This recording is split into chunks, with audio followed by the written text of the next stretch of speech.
जय श्री राम, जय सिया राम, हर हर महादेव। दोस्तों, आज मैं आपको प्रभु श्री राम के जन्म के लिए पुत्र कामेष्टि यज्ञ करने वाले श्रृंग ऋषि के बारे में पौराणिक कथा सुनाऊंगा। आप लोग ध्यान से सुने, पूरा वीडियो देखें और अपना ज्ञान वर्धन बढ़ाएं। महान तपस्वी श्रृंग ऋषि कश्यप वंश के महाज्ञानी ऋषि विभांडक के पुत्र थे। विभांडक ऋषि ने एक बार इतना कठोर तपस्या किया, सारी देवी देवताओं में भय का माहौल बन गया। देवतागण उनकी तपस्या को भंग करने की योजना बनाने लगे। विभांडक ऋषि की तपस्या को भंग करने के लिए देवी देवताओं ने स्वर्ग से एक उर्वशी नाम की अप्सरा को धरती पर भेजा। उर्वशी ने विभांडक ऋषि की तपस्या को भंग कर दिया। विभांडक ऋषि उर्वशी पर मोहित व आकर्षित हो गए। उर्वशी से श्रृंग ऋषि का जन्म हुआ। उर्वशी श्रृंग ऋषि के जन्म के तुरंत बाद धरती से स्वर्गलोक चले गई। इस विश्वासघात छल कपट से विभांडक ऋषि इतने आहत हुए कि उन्हें स्त्री जाति से घृणा हो गई। उन्हें अपने साथ हुए विश्वासघात के बाद श्रृंग ऋषि पर किसी नारी का साया भी न पड़ने की मन में ठान लिया। इसलिए वह श्रृंग ऋषि का पालन पोषण एक घनघोर अरण्य जंगल में करने लगे, जहां पर कोई स्त्री आ न सके। वह घनघोर जंगल अंग देश की सीमा से लगा हुआ था। कुछ स्रोतों के अनुसार श्रृंग ऋषि का जन्म एक हिरनी से हुआ था। उनके माथे में श्रृंग के कारण उनका नाम श्रृंग पड़ा।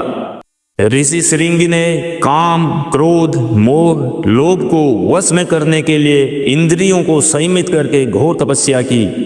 उन्होंने रूप, रस, गंध, स्पर्श, शब्द पांचों विकारों को वश में कर लिया। श्रृंग ऋषि त्रेता युग में एक सिद्ध महापुरुष के रूप में विख्यात थे, जिन्होंने मोक्ष प्राप्ति के लिए कठोर तपस्या और सिद्ध प्राप्त की। एक बार एक ब्राह्मण अपनी फसल की पैदावार के लिए सहायता मांगने के लिए अंग देश के राजा रोमपद के पास गया। अंग देश के राजा रोमपद ने उस ब्राह्मण की बात पर ध्यान नहीं दिया।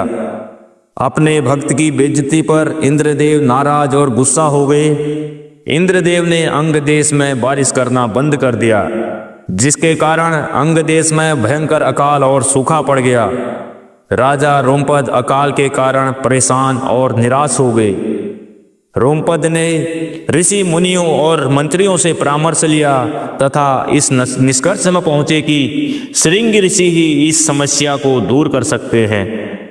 रोमपद मदद मांगने श्रृंग ऋषि के पास गए। श्रृंग ऋषि ने अंग देश आकर इंद्रदेव के लिए यज्ञ किया। यज्ञ के बाद अंग देश में भयंकर वर्षा हुई।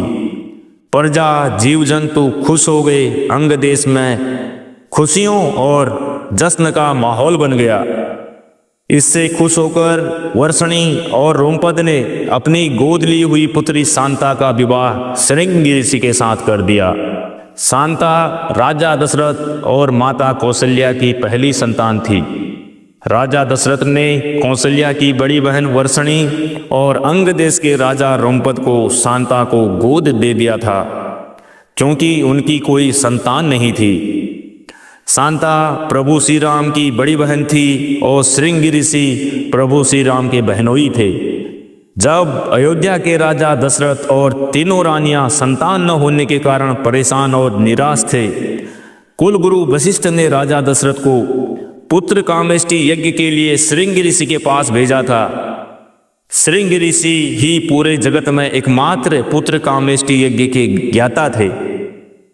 राजा दशरथ श्रृंग ऋषि को अयोध्या बुलाकर लाते हैं।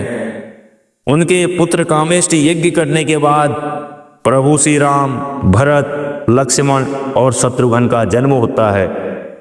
तो दोस्तों, मेरी पौराणिक कथा आप लोगों को कैसे लगी? आप लोग कमेंट करना, शेयर करना और लाइक करना। मेरे चैनल को सब्सक्राइब करना। आप लोगों का बहुत बहुत धन्यवाद। जय श्री राम, जय सिया राम, हर हर महादेव।